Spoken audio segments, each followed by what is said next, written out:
নমস্কার বন্ধুরা, অর্ঘ্য কুকিং চ্যানেলের পক্ষ থেকে সবাইকে স্বাগত। শীতের কিছু সবজি দিয়ে আজকে আমি আপনাদের সরু চাকলি রেসিপি তৈরি করে দেখাবো। তার জন্য সবার প্রথমে এখানে একটা মিক্সিং জারে 100 গ্রাম আমি সুজি নিলাম। সুজিটা মিক্সিং জারে দেওয়ার পরে এর মধ্যে আমি হাফ কাপের মতন জল দেব।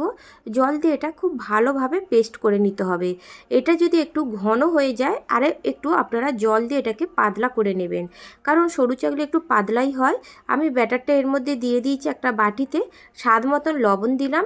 এখানে কিছু সবজি দেব, একটু গাজর গ্রেট করে নিয়েছি, এটা বিনস নিয়েছি, আর একটা বড় সাইজের পেঁয়াজ ছোট ছোট করে কুচি করে নিয়েছি, আর কাঁচা লঙ্কা কুচি দিলাম। আর সবার শেষে এর মধ্যে আমি ধনে পাতা দিলাম কিছুটা, 1 চা চামচ চিলি ফ্লেক্স দিলাম। এই সব সবজি কটা আপনারা আপনাদের পরিমাণ মতনই দেবেন। এবার এটা আমি খুব ভালো করে ফেটিয়ে নিতে হবে। এটা ফেটানো হয়ে গেলে এর মধ্যে 1 চা চামচ ভাজা মশলা দিলাম। ভাজা মশলাটা আমি ঘরে তৈরি করে নিয়েছিলাম। ভাজা মশলাটা দিয়ে ফেটিয়ে নেওয়ার পরে গ্যাস অন করে আর প্যানটা খুব ভালোভাবে গরম করে নেওয়ার পরে তেল ব্রাশ করে দেওয়ার পরে হাতায় করে এইভাবে ব্যাটারটাকে তুলে আর হাতার তলাটা দিয়ে একটু ঘুরিয়ে ঘুরিয়ে এরকম গোল করে নিতে হবে।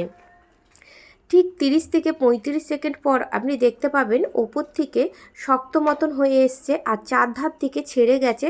তখন বুঝতে পারবেন যে এই ঝাল সবজি সরু চাকলিটা খুব সহজেই তৈরি হয়ে গেছে আর এটা প্যান থেকে কতটা সহজেই ছেড়ে যাচ্ছে আপনারা দেখুন। আর সামান্য পরিমাণে তেল দিয়ে একটা স্বাস্থ্যকর রেসিপি, শীতের দিনে এই সবজি দিয়ে রেসিপি করে দিলেন ছোট বড় সকলে ভীষণই পছন্দ করবে। আর এইভাবেই আমি সব কটা রেসিপি তৈরি করে নেব। আপনারা স্কুলে টিফিন বা অফিসেও এটা দিতে পারেন, ডিনারে আপনারা এটা পরিবেশন করতে পারেন। এইভাবে তৈরি করে নেব। এরপরে এখানে একটা আমি প্লেট নিয়ে নেব। প্লেট নেওয়ার পরে এর মধ্যে আমি সব কটা তুলে দিচ্ছি। দেখুন আমি এটা সাজিয়ে নিচ্ছি। রেসিপিটা যদি আপনাদের ভালো লেগে থাকে অবশ্যই একটা লাইক করে দেবেন আর কমেন্ট করে জানাবেন রেসিপিটা কেমন হলো। একটা আমি হাত দিয়ে আপনাদের একটু দেখাচ্ছি যে এটা কতটা নরম হয়েছে। দেখুন আসলে এটা এতটাই গরম আমি হাতে ধরতে পারছি না। দেখুন একটু দেখিয়ে দিচ্ছি। ভালো লাগলে অবশ্যই চ্যানেলটা সাবস্ক্রাইব করবেন।